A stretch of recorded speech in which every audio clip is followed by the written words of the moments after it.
자, 오늘은 비유 11번째 탕자의 비유에 대해서 말씀을 나누겠습니다. 함께 말씀 읽습니다. 누가복음 15장 11절부터 32절의 말씀. 또 이르시되 어떤 사람에게 두 아들이 있는데 그 둘째가 아버지에게 말하되 아버지여 재산 중에서 내게 돌아올 분깃을 내게 주소서 하는지라. 아버지가 그 살림을 각각 나누어 주었더니 그 후 며칠이 안 되어 둘째 아들이 재물을 다 모아가지고 먼 나라에 가 거기서 허랑방탕하여 그 재산을 낭비하더니 다 없앤 후 그 나라에 크게 흉년이 들어 그가 비로소 궁핍한지라. 가서 그 나라 백성 중 한 사람에게 붙여 사니 그가 그를 들로 보내어 돼지를 치게 하였는데 그가 돼지 먹는 주염 열매로 배를 채우고자 하되 주는 자가 없는지라. 이에 스스로 돌이켜 이르되 내 아버지에게는 양식이 풍족한 품꾼이 얼마나 많은가. 나는 여기서 줄여 주는구나. 내가 일어나 아버지께 가서 이르기를 아버지 내가 하늘과 아버지께 죄를 지었사오니 지금부터는 아버지의 아들이라 일컬음을 감당하지 못하겠나이다. 나를 품꾼의 하나로 보소서 하리라 하고 이에 일어나서 아버지께로 돌아가니라. 아직도 거리가 먼데 아버지가 그를 보고 치근히 여겨 달려가 목을 안고 입을 맞추니 아들이 이르되 아버지 내가 하늘과 아버지께 죄를 지었사오니 지금부터는 아버지의 아들이라 일컬음을 감당하지 못하겠나이다 하나. 아버지는 종들에게 이르되 제일 좋은 옷을 내어다가 입히고 손에 가락지를 끼우고 발에 신을 신기라. 그리고 살진 송아지를 끌어다가 잡으라. 우리가 먹고 즐기자.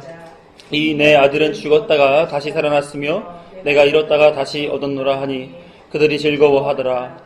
맏아들은 밭에 있다가 돌아와 집에 가까이 왔을 때에 후각과 춤추는 소리를 듣고 한 종을 불러 이 무슨 일인가 물은데 대답하되 당신의 동생이 돌아왔음에 당신의 아버지가 건강한 그를 다시 맞아들이게 됨으로 인하여 살찐 송아지를 잡았나이다 하니 그가 노하여 들어가고자 하지 아니하거늘 아버지가 나와서 권한대 아버지께 대답하여 이르되 내가 여러 해 아버지를 섬겨 명을 어김이 없거늘 내게는 염소 새끼라도 주어 나와 내 벗으로 즐기게 하신 일이 없더니 아버지의 살림을 창녀들과 함께 삼켜버린 이 아들이 돌아오매 이를 위하여 살진 송아지를 잡으셨나이다. 아버지가 이르되 예 너는 항상 나와 함께 있으니 내 것이 다 내 것이로되 이 내 동생은 죽었다가 살아났으며 내가 잃었다가 얻었기로 우리가 즐거워하고 기뻐하는 것이 마땅하다 하니라. 아멘. 위 본문에 담으신 하나님의 은혜와 평강이 저와 여러분에게 함께 하시기를 간절히 소망합니다. 오늘의 본문은 탕자의 비유로 잘 알려져 있는 본문입니다. 비유라는 것은 헬라어로 곁에 둔 것이라는 의미의 파라볼레라는 그런 말인데요. 비유, 파라볼레는 일상생활 중에서 일어나는 사건들을 사용해서 성경에서 나타내고자 하시는 말씀을 비유적으로 드러내는 그런 전개 방식입니다. 그러므로 말씀하고자 하는 본질은 이렇게 있고 이것에 대해 이해를 높여주기 위해서 다른 상황을 통해 그것을 알려주는 그런 방식이 바로 비유인 거예요. 따라서 탕자의 비유에서도 그 탕자의 비유 스토리 자체를 아는 것도 물론 중요하겠지만 무엇을 비유로 설명하고 있는가를 아는 것이 더 중요하다 하겠습니다. 이 비유의 말씀을 알기 전에 우선 우리가 율법에 대한 이해를 좀 가지고 있어야 돼요. 왜냐하면 이 본문은 율법의 준수를 통해 구원을 얻는다고 믿었던 바리새인과 서기관들에게 예수님께서 은혜로 구원을 얻는 것이다 라는 것을 알게 해주는 말씀이기 때문에 그렇습니다. 율법이라는 게 뭘까요? 하나님이 누구신지와 하나님의 백성이 어떻게 살아야 하는지를 담아놓은 법도가 바로 율법입니다. 따라서 하나님이 통치하시는 나라에서는 이와 같이 행동해야 한다 하는 것을 알려주시기 위해서 주신 말씀이 바로 율법이라는 거예요. 당시 사람들은 언약 백성으로서 하나님 은혜 아래 있다 이렇게 다들 믿었습니다. 그래서 그 은혜 안에 있으면서 하나님이 주신 그 율법을 지키고 살아가는 사람이라면 그는 무조건 구원을 받는다 하는 것을 삶으로 믿음으로 가르침으로 가지고 있었던 사람들이었어요.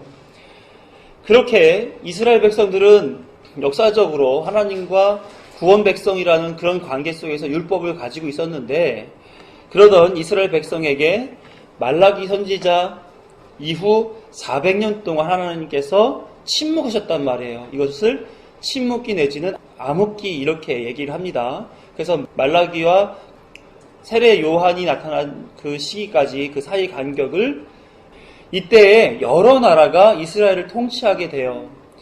그 중에 맨 마지막 통치했던 나라가 바로 로마인데, 로마는 황제 숭배 사상이 있었던 그런 나라였습니다. 그러나 이스라엘 사람들은 유일신 사상이잖아요. 하나님을 믿는 그런 사람들이니까. 그러니까 로마의 황제 숭배 사상, 이것을 로마 사람들은 강압적으로 이스라엘 백성들에게 요구했단 말이에요. 요구를 받은 이스라엘 백성은 신앙을 지키기 위해서 부단히도 애를 썼겠죠. 그래야 구원을 받을 수가 있으니까. 이때 나타났던 종교 지도자들 세 부류가 있었습니다. 첫 번째가 에세네파, 두 번째 사두개파, 세 번째가 바리새파. 이렇게. 바리새파는 좀 익숙하죠, 그렇죠? 이 중에서 사두개파라고 하는 사람들은 친로마 정책을 수용했던 사람이에요. 그래서 로마가 정치하는 데 있어서 적극적으로 가담했던 사람들입니다. 그러면서 이들이 가지고 있었던 그 신앙을 이 로마 정책에 비추어 맞추다 보니까 약간 변질이 됐어요. 로마 헬라 철학이 들어오면서 구원이 없다. 이 땅에서 잘 먹고 잘 사는 것이 우리의 삶의 전부다 하는 것을 삶의 신앙의 어떤 그 핵심 사상으로 가지고 있었던 사람이에요.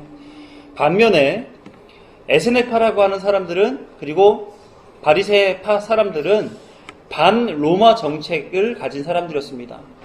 이 에스네파 사람들 같은 경우는 광야로 나갔어요. 광야에 나가서 공동체 생활을 하면서 엄격한 금욕주의의 삶을 살아갑니다. 완전히 사두개파 사람들과는 반대되는 입장에 있는 그런 사람들이었죠. 이 두 파의 정책 사이에서 존재했던 사람들이 바로 바리새파 사람들이었어요. 사두개파 사람들처럼 로마 정책 아래 바리새파 사람들은 존재했으나 하나님의 말씀을 마치 에세네파 사람들처럼 철저하게 지키려고 애를 썼던 사람들이 바로 이 바리새파 사람들이었습니다. 굉장히 힘들었겠죠. 이 로마의 제국주의가 이 바리새파를 계속해서 억압했을 것입니다. 그렇지만 바리새파 사람들이 이 이스라엘 사람들 안에서 지도자 역할을 했기 때문에 함부로 건들지 못했었어요. 그럼에도 불구하고 이들은 상당한 심리적인 압박을 받았을 거라 하는 것이에요. 왜냐하면 우리는 하나님의 사람으로서 특별한 선택받은 민족으로 너희들같이 세속적인 생활을, 또 황제 숭배 생활을 우리는 그렇게 하지 않고 하나님이라고 하는 거룩한 존재를 쫓는 자들로서 살아갈 것이다 라는 것으로 삶에서 보여줘야 됐기 때문에 이들은 더 엄격했고 더 율법에 강한 율법주의 정신으로 살아갔던 것이 사실입니다. 그러니까 힘들었겠죠. 이 사람들의 역할은 자신도 물론 그렇지만 다른 사람들에게 율법을 가르쳐주고 그 율법을 배우면서 그 율법을 철저히 준수하고 살아가도록 돕는 그런 역할을 했단 말이에요. 유일세 사상으로 똘똘 뭉친 이스라엘 민족의 민족주의적 지도자, 그 역할을 담당했던 사람입니다. 그러니까 일반 이스라엘 백성들은, 이 바리새파 사람들은 대단한 종교심을 가지고 있는 사람이며 철두철미한 그들의 신앙생활을 통해서 존경할 수밖에 없고, 어떻게 보면 그 사람의 말 한마디에 대한 그 권위가 크게 와닿을 수밖에 없는 삶의 형태를 가진 사람들이 바리새파 사람들이에요. 이 세 가지 종교 지도자들 외에 또 다른 부류의 파가 하나 있었는데 바로 서기관이었습니다. 이들도 바리새인들과 마찬가지로 종교 지도자로서의 역할을 했던 율법학자였었어요. 이스라엘 사람들에게 율법을 가르치고 삶에 적용시켜 살아가는가를 확인 점검하는 역할을 했던 사람들이 바로 이 서기관들입니다. 그러나 고인물이 오래 두면 썩기 마련이듯 이들에게 주목된 그 존경과 권위는 처음에는 율법에 대한 열심으로써 사람들로부터 칭송받았지만 권력 안에서 장기간 생활을 하다 보니까 이들 안에는 율법을 따라 살아가는 것이 아니라 율법주의로 살아가게 되는 어떤 권위주의에 빠지고 말았던 것입니다. 권위라고 하는 것은 대상자들이 지도자들을 섬기는 것에서 자연스럽게 권위가 나오게 되어 있는 건데, 권위주의라고 하는 것은 내가 권위 있는 사람이야 라고 주장하는 거잖아요. 그래서 처음에는 이 바리새파 사람들 또 서기관들은 존경받는 사람들이었지만 나중에는 난 존경받는 사람이야 라고 말하면서 일반 백성들에게 그 권위를 주장했던 그런 모양으로 변화되게 되었습니다. 본질이 훼손된 겁니다. 문제는 예수님이 오신 이후에 예수님이 자신들보다 훨씬 더 권위 있는 말씀을 하고 또 신비한 일들도 보여주고 또 자신들에게 말씀을 가지고 율법을 가지고 문제를 제기하고 지적을 하고 정죄하는 그런 모양 속에서 이들은 자신들의 입지가 굉장히 불안정하게 됐다라는 것을 느끼고선 예수님을 계속 폄하하고 예수님에 대해서 자꾸 사람들 앞에 부정하는 그런 일들을 펼쳤다는 것이죠. 어떻게 보게 되면 지금까지 자기들이 가지고 있었던 그 기득권을 예수한테 뺏긴다라고 하는 밥그릇 싸움에서 생존해 나려고 살아남으려고 애를 쓰는 그런 모양일 수도 있겠어요. 하지만 종교 지도자들이라고 하는 사람들은 종교의 기준에 맞춰서 신앙이나 교리의 기준에 맞춰서 그 행위를 하는 것을 철저하게 첫 번째로 생각을 해야 되는 사람임에도 불구하고 이 사람들은 거기에는 먼저 우선순위를 먹이지 못하고 자신들의 입지를 우선 생각하는 그런 점에서 이 종교 지도자들에게 있어서는 문제가 심각하지 않을 수가 없었던 것이죠. 그래서 오늘 본문 속에서도 먼저 예수님 앞에 일거수일투족을 이렇게 감시하고 또 시비를 거는 그런 모양이 나타나게 되어 있어요. 여기 한번 보십시다. 누가복음 15장 11절과 2절을 봅니다. 같이 읽을게요. 시작. 모든 세리와 죄인들이 말씀을 들으러 가까이 나오니 바리새인과 서기관들이 수군거려 이르되 이 사람이 죄인을 영접하고 음식을 같이 먹는다 하더라. 이 상황에서 자신을 향해 쏟아놓고 있는 오해를 바르게 이해시키기 위해서 비유로 설명해주고 있는 거예요.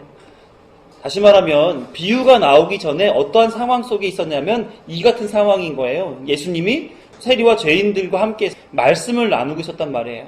근데 멀리서 그것을 감시하던 바리새인과 서기관들이 이거 저 사람 왜 저런 죄인을 영접하고 음식을 먹는가 하는 것으로 문제 제기를 했단 말이죠.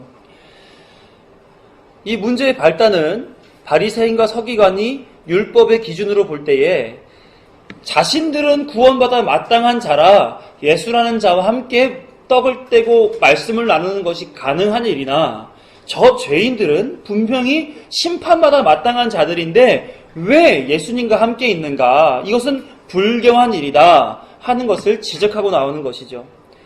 그런 행동이 문제라 하여서 이제는 그들 죄인들에게만 지적하는 것이 아니라 율법이라는 이름으로 예수님을 판단하고 지적해서 자신들이 예수보다 더 율법 앞에 정통이다, 우월하다, 더 율법적이다 라는 것을 과시하려고 하는 그런 모양인 것입니다. 말씀이신 예수님 앞에 자신들이 더 말씀적이다라고 표현하는 이들의 행태는 어떤 이유를 가지고 그렇게 행동하게 된 것일까요?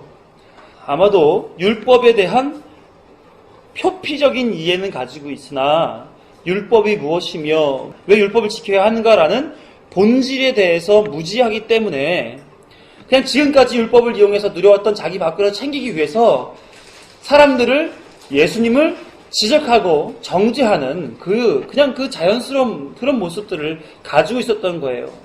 그러니까 본질이 훼손된 거죠.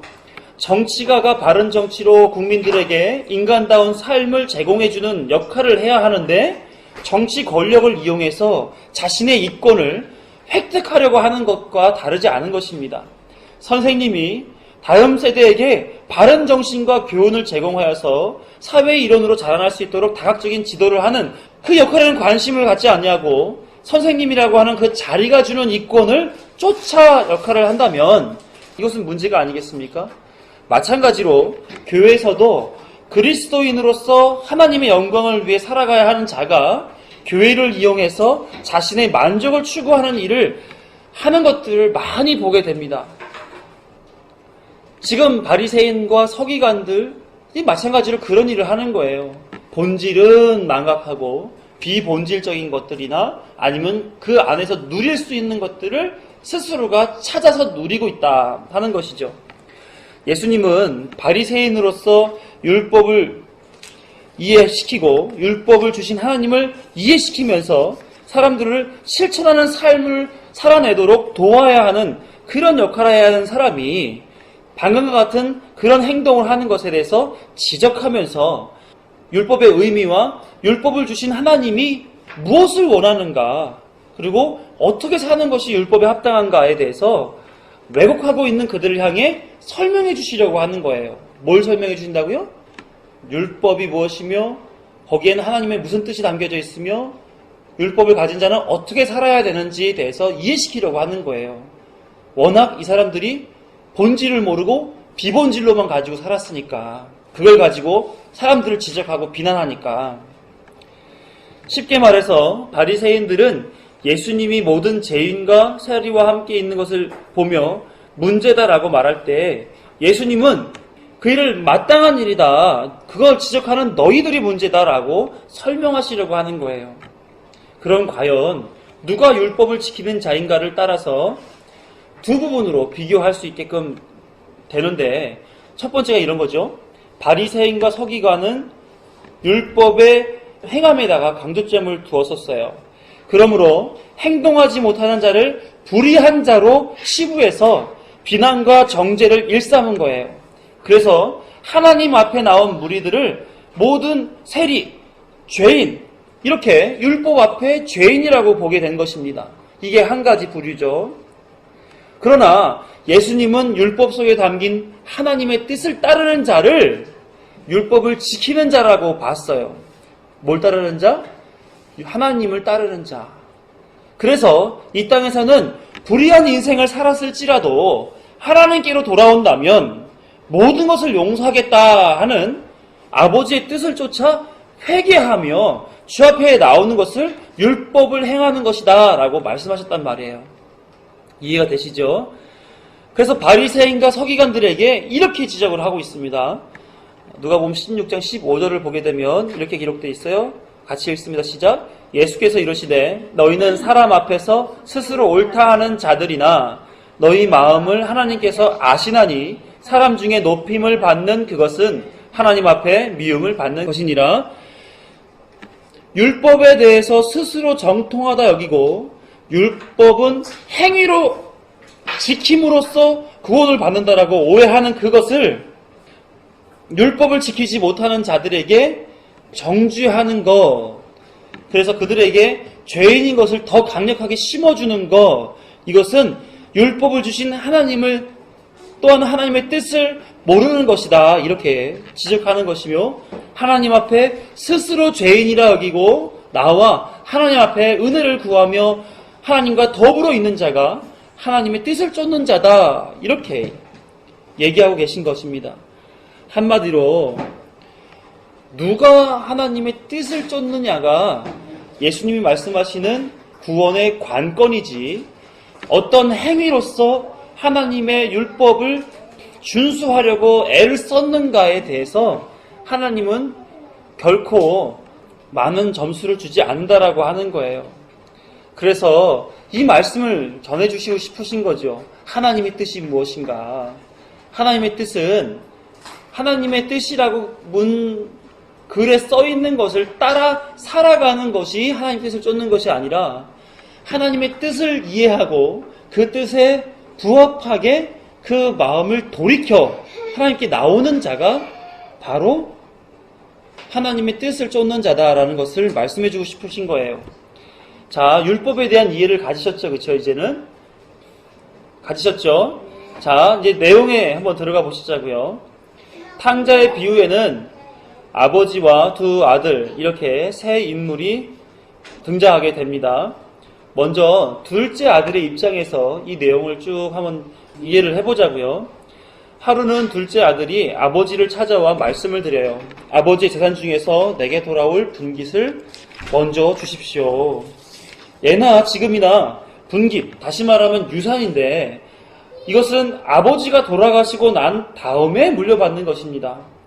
분깃을 미리 땡겨 받겠다라고 하는 것도 있을 수 없지만 이런 예를 들은 이유는 바로 바리새인들과 서기관들이 범하는 문제가 얼마만큼 심각한가를 이렇게 분깃을 달라는 것으로 표현해내고 있는 거예요. 그들은 정말 잘못하고 있다는 것을 암시해주는 말이란 말이에요. 분깃을 받는다는 것은 더 이상 아버지 스라에서 살지 않겠다라고 하는 의사의 표현인 것입니다. 아버지의 영향 아래서 살지 않을 것을, 그래서 아버지의 존재에 내 삶에 필요 없어요. 저는 저 혼자 살 수 있어요. 독립해 살겠습니다. 제 거 주세요. 라고 노골적으로 아버지 없음을 표시하고 있는 그런 표현이 바로 분깃을 달라는 거예요. 그러니까 이 둘째 아들은 아버지는 필요 없고 아버지가 가지고 있는 재산, 마치 삶을 살아가는데 주요한 역할을 하는 능력, 힘 이런 것들에는 관심을 가지고 있었다라고 하는 거죠. 그러자 아버지는 작은 아들뿐만 아니라 큰 아들에게까지도 동일하게 재산을 나눠주십니다. 그 재산을 나누는 동안 이 아버지의 마음이 어땠을까요? 재산 나누는 것에 대해서 아까웠을까요? 그저 철없는 아들을 원망했을까요? 아니면 이 재산을 가지고 얘가 뭐 하려고 그러나 하고 궁금했겠습니까? 아버지의 마음은 헤아리지 못하고 이 둘째 아들은 며칠이 지나지 않아서 자신에게 주어진 그 분깃들을 싸그리 모아다가 먼 나라로 떠나가게 됩니다. 그리고 거기서 지금까지는 아버지 스라에서 어떻게 보게 되면 억압받았다라고 하는 그런 삶과의 반대되는 자기 마음대로 살아가는, 다시 말하면 아버지 뜻대로 살아가려고 되지도 않는 삶을 살아왔던 자신을 후회하면서 이제는 내 뜻과 내 의지와 내 의를 위해서 살아가겠어 라고 자유롭게 허랑방탕하게 살았단 말이에요. 그러자 재산이라고 하는 것이 그렇지 않습니까? 스스로가 또 다른 재산을 계속해서 낳는 게 아니잖아요. 소득은 씨 뿌리는 자에게 열매로 얻어지는 것이지, 씨 뿌리지도 않고 수고하지도 않고 길쌈도 매지 않는데 열매가 맺는다? 그건 말이 되지 않습니다. 마찬가지로 이 아들이 허랑방탕하게 살았지 수입이 생기는 생산적인 일을 하지 않았기 때문에 자연스럽게 재산은 다 소진될 수밖에 없는 것이죠. 그곳에서 흉년이 들고 그곳에서 사람의 관계가 끊어지고 그곳에서 다양한 어떤 현실적인 어려움을 경험하면서 이는 궁핍을 경험하게 돼요. 여기서 말하는 것은 굶주림이죠. 그러면서 또 다른 거 혼자라는 외로움을 경험하게 됩니다. 다른 것 공급해주는 자가 없더라라고 하면서 세상에 살아가는 것이 얼마만큼, 죄 속에 살아가는 것이 얼마만큼, 아버지 품이 아니라 아버지 품 밖에서 살아가는 것이 얼마만큼 외로운 인생인가에 대해서 경험하게 되는 것이죠. 뿐만 아니라 세상을 경험하게 됩니다. 어떻게 해요? 주염 열매를 먹게 되기까지의 일체 현실들에 대해서 하나씩 생각해 보니까 참 세상은 무서운 곳이구나. 참 세상은 정말 이기적인 곳이로구나. 참 세상은 짐승에게 먹일 망정 내가 가치 있다라고 생각하지 않는 자들, 관계하고 싶지 않은 자들에게는 일체의 그 주염 열매도 제대로 공급해주지 않는 그런 것이 바로 세상이구나 하는 것을 알게 된단 말이에요. 뿐만 아니라 세상의 노예로 살아가는 것에 대한 경험도 하게 돼요. 백성 중 한 사람에게 구속되어서 들판에 나가 돼지를 먹이는 그 일을 하게 되지 않습니까? 세상의 종이 된 거죠. 그는 그 삶 속에서 아버지 아들로서의 자유로운 그 삶을 대비되는 세상의 종, 진노의 종, 사망의 종, 이런 자의 삶을 경험하게 됩니다. 그러자 육신적인 궁핍과 인간적인 외로움과 또 사회적인 종에 대한 경험들, 그리고 사회의 어떤 불합리성에 대해서 경험하면서 아, 내가 어떤 사람이었던가 하는 것을 다시 한번 헤아리게 되고 내가 그렇게까지 아버지의 품을 떠나 살기를 원했었는데 그 삶을 떠나 살아가는 것이 얼마만큼 죄된 일이었던가, 나는 얼마나 죄에 얽매인 존재였던가 하는 것을 알게 되는 겁니다. 그러면서 생각하는 것이 아버지 스라에 있는 것이 복이었구나 하는 것을 알게 되는 거죠. 이제는 아버지 스라에 있어야겠다라고 다짐을 하며 돌이키며 아버지를 향해 나아가게 되는 겁니다. 사랑하는 성도 여러분, 하나님은 우리를 당신의 형상을 따라 지으셨습니다.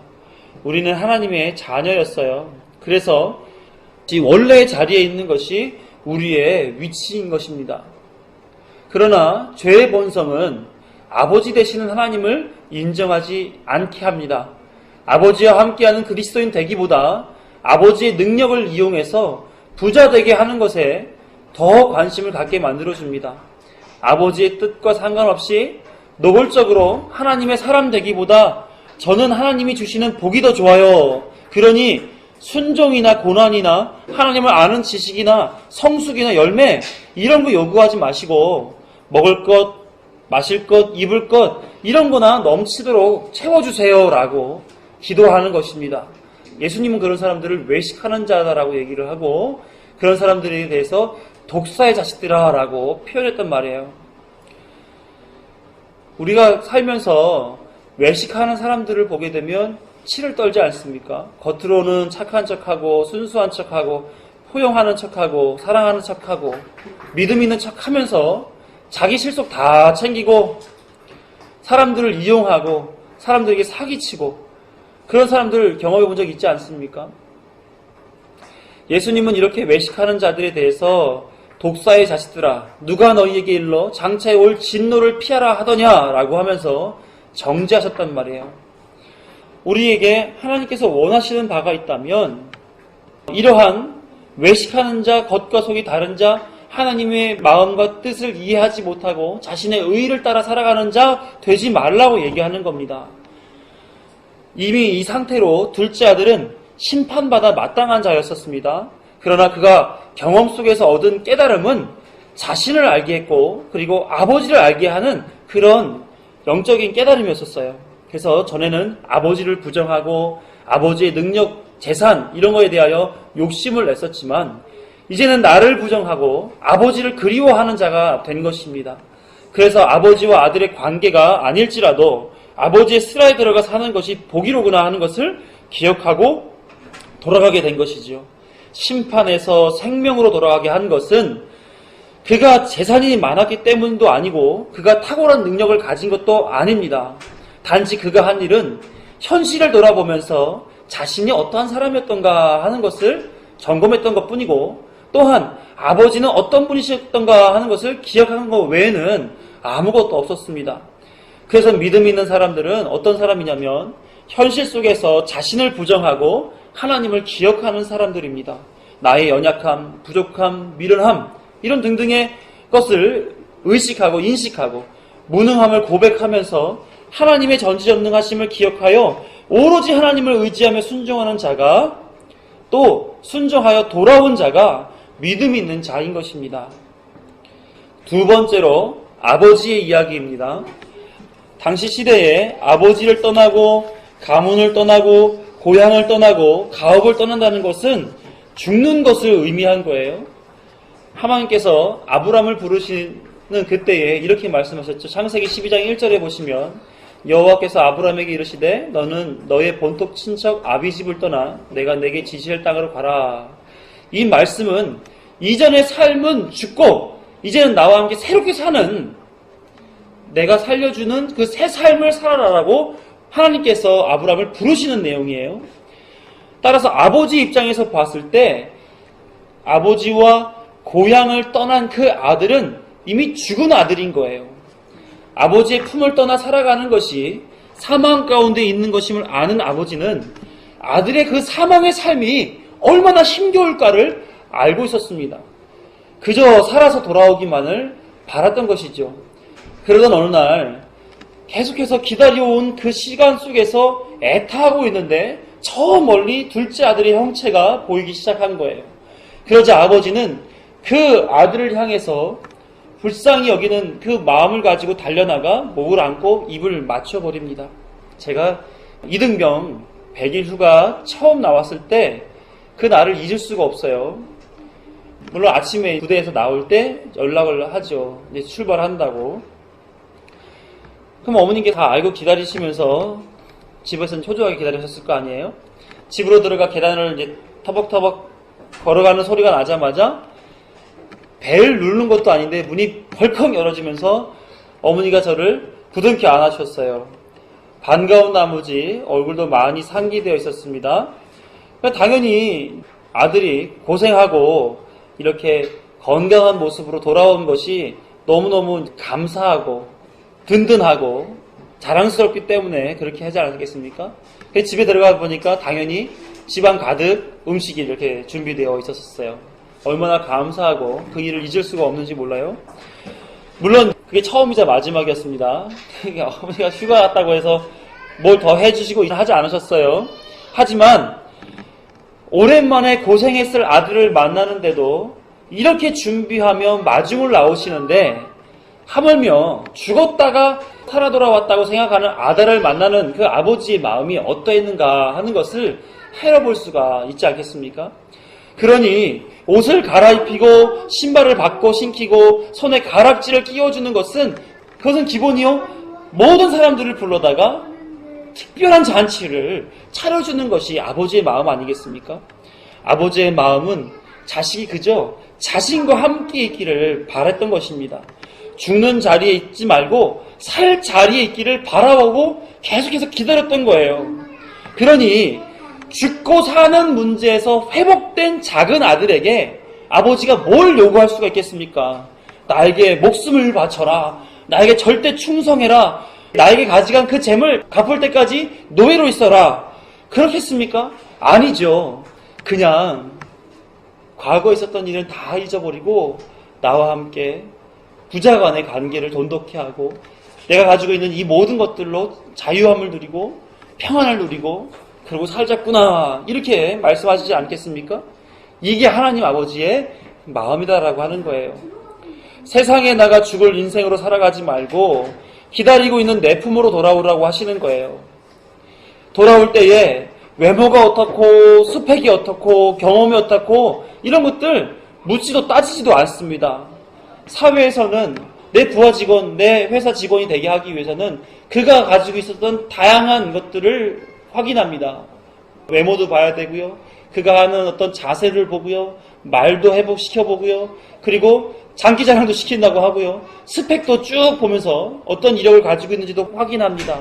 그런 다음에 내 사람으로 거둬들인단 말이에요. 그런데 아버지는 그렇지가 않다는 거예요. 아무 조건도 보지 않는다라고 하는 겁니다. 더 나아가서 죄를 많이 지어도 남을 막 힘들게 했었어도 또 건강이 나빠졌다 할지라도 지식이 부족한다 할지라도 재산이 없다 할지라도 아무것도 자식에게 바라지 않습니다. 그저 기다리시면서 그저 아버지 품을 기억하고 돌아오라. 이거 하나만 바라고 계신 거예요. 사랑하는 성도 여러분, 하나님의 마음은 우리로 자녀의 자리에 있기를 바라는 것입니다. 그 아버지의 품에서 아버지의 삶에 동참하면서 자유롭게 살아가라. 이걸 원하시는 거예요. 둘째 아들이 재산을 달라고 할 때에도 집을 나가 홀로 방황하며 살고 있을 때에도 자신의 한계를 경험하며 아버지를 기억하고 눈물을 훔치고 있을 때에도 늘 아버지는 한결같이 자녀를 기다리고 있었다는 거예요. 사랑하는 성도 여러분, 이 하나님의 아버지의 마음을 우리는 기억해야 될 줄로 믿습니다. 이 한결같으시게 사랑하고 한결같이 기다리시는 그 아버지가 우리를 향해서도 지금 기다리시며 애태우시고 계시다라고 하는 거예요. 그래서 더욱더 하나님을 기억하고 하나님 말씀 가운데로 또 하나님 품 가운데로 신앙 가운데로 교회 가운데로 나아가도록 우리의 삶을 자꾸 회유하시고 결단하시고 쫓아 살아가야 되는 것이 그리스도인의 바른 삶의 모양인 것입니다. 세 번째로 큰 아들을 통해서 한번 이해해 보시자면 큰 아들도 작은 아들이 재산을 나눠받을 때 자신도 챙겼어요. 그러나 자신은 떠나지 않고 아버지와 함께 그 자리에 있었습니다. 동생이 사라지고 난 뒤 아버지가 동생을 위해 밤낮을 길목에 서서 언제나 이 못난 아들이 돌아오나 기다리시는 모습을 보면서 아니 그럼 과연 내가 없어도 저렇게 기다려 주실까? 동생만큼 나도 저렇게 사랑하시는가? 이런 것들을 속으로 물었으며 그 질투심에 괴로웠을 것입니다. 그러던 어느 날 사라졌던 동생이 괘씸하게도 재산을 모두 탕진하고 그 집골로 돌아왔다는 소식을 듣게 돼요. 지금껏 애타게 기다리신 아버지가 동생을 위해 잔치를 벌일 것이라고 하는 것을 짐작했는데 실제 풍악과 춤추는 소리를 듣자 그 마음속에 잠재되었던 화가 치밀어 오릅니다. 밖에서 소란을 피우게 되는 거죠. 이 소리를 들은 아버지가 나와서 큰 아들을 바라보게 돼요. 이때 큰 아들이 소리칩니다. 여러 해 동안 아버지를 섬기며 아버지의 명을 어긴 적이 없는 나에게는 한 번도 잔치를 벌여주신 적이 없으면서 어찌 아버지 살림을 창녀들과 함께 삼켜버린 동생에게는 저렇게 살찐 송아지를 잡으실 수가 있으세요? 라고 하면서 자신의 생각, 자신이 살아왔던 자기 의 이런 것들을 아버지한테 강요하고 주장하는 그런 모습을 보여주고 있어요. 내가 아버지한테 이런 아들이었지 않습니까? 그럼 나한테는 어떻게 이렇게 안 해주실 수가 있습니까? 죽었다 살아난 동생에 대한 기쁨보다는 나 좀 바라봐 주세요 라고 자기를 주장하고 있는 그런 모양을 아버지한테 어필하고 있는 거예요. 이 큰 아들은 육신은 아버지와 함께 있었으나 아버지를 제대로 이해하지 못하였었습니다. 아버지가 어떠한 분이신지, 아버지가 자신에게 무엇을 바라고 계신지, 그리고 자신은 아버지 슬하에서 어떻게 자유하며 살아갈 수 있었는지에 대해서 전혀 인식하지 못했어요. 자신의 한계에 사로잡혀 더 이상의 판단을 하지 못하며 그렇게 살아왔던 것입니다. 그 아버지는 말씀하시죠. 아들아, 너는 항상 나와 함께 있으니 내 것이 다 내 것이로되 내 동생은 죽었다 살아났으며 내가 잃었다 얻었기로 우리가 즐거워하고 기뻐해야 하는 것이 마땅하지 않겠니? 왜 내가 악함으로 나를 악하다고 하느냐? 내 것은 이미 다 내 것이었다. 아버지는 큰 아들에게도 동일한 사랑을 베푸시고 있었던 그런 분이셨어요. 그리고 큰 아들이 자신과 함께 있으며 아들의 신분에 맞게 자유하기를 바라고 계셨던 것입니다. 그러나 큰 아들은 아버지의 그 마음을 이해하지 못해 마치 종처럼 집안의 가산처럼 자신을 스스로 구속하고 살아왔던 것이죠. 사랑하는 성도 여러분, 아버지의 마음을 이해하지 못한 신앙생활은 이러한 결과를 낳을 수 있습니다. 교회에 출석하는 것에 목매고 헌금하는 것에 목매고 사역하는 것에 목매고 교회에서 뭔가 자리매김하고 목사한테 잘 보이고 이런 것에 급급하다니까요. 아버지의 뜻을 모르게 되면 본질은 생각지도 못하고 비본질적인 것에 목숨을 걸고 살아가는 경우들이 허다하게 많습니다. 자신이 가지고 있는 그 틀 안에서 자유하지 못하고 살아가는 것이고 그것이 심지어는 신앙도 아니요 아버지가 인정할 만한 그런 모양도 아니다라고 하는 것이죠. 중요한 것은 우리 신앙 안에서 우리 아버지가 어떠한 분이신가, 어떠한 뜻을 가지고 우리에게 아버지를 알리고 계신가, 이것을 알고 자유하고 살아가는 것이 가장 중요한 일이다라고 하는 거예요. 호세아 6장 1절에서 3절을 보게 되게 되면 멸망으로 나아가는 이스라엘을 바라보면서 호세아가 이렇게 외칩니다. 함께 읽어요. 시작. 오라 우리가 여호와께로 돌아가자. 여호와께서 우리를 찢으셨으나 도로 낫게 하실 것이요 우리를 찢으셨으나 싸매어 주실 것임이라. 여호와께서 이틀 후에 우리를 살리시며 셋째 날에 우리를 일으키시리니 우리가 그의 앞에서 살리라. 그러므로 우리가 여호와를 알자. 힘써 여호와를 알자. 그의 나타나심은 새벽빛같이 어김이 없나니 비와 같이 땅을 적시는 늦은 비와 같이 우리에게 임하시리라 하니라. 이 멸망으로 치달아가는 이스라엘 백성에게 요구하는 호세아의 외침은 하나님을 힘써 알자는 것이었어요. 왜요? 그게 진짜 살 길이거든요. 우리의 현실을 돌아보기를 소망합니다. 우리가 얼마나 성경을 배우는 데 관심을 가지고 있었는가? 배운 말씀을 적용하는 일에 얼마나 관심을 가지고 살아왔는가?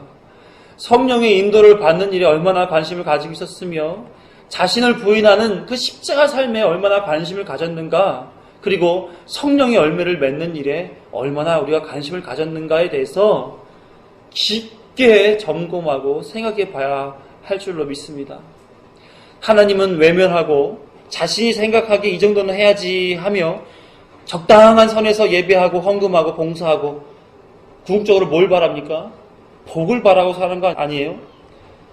하나님을 바라는 것이 아닌 하나님이 주실 수 있는 세상적 좋은 가치들, 이것을 많이 받기만을 바라지 않습니까? 신앙에 고민이 없는 것 같고, 바른 진리에 대한 욕구, 영적인 욕구, 구원을 향한 갈망, 이런 것들이 별로 없으신 것 같아요. 그냥 잘 먹고 잘 사는 세상 욕심을 쫓아 그냥 머리 짜고 시간 내고 도전한 그런 일들에만 내 삶을 다 드리지, 그래서 신앙적으로는 될 대로 되라는 식으로 그렇게 살아가는 것에 대해서 이해하기가 참 힘듭니다.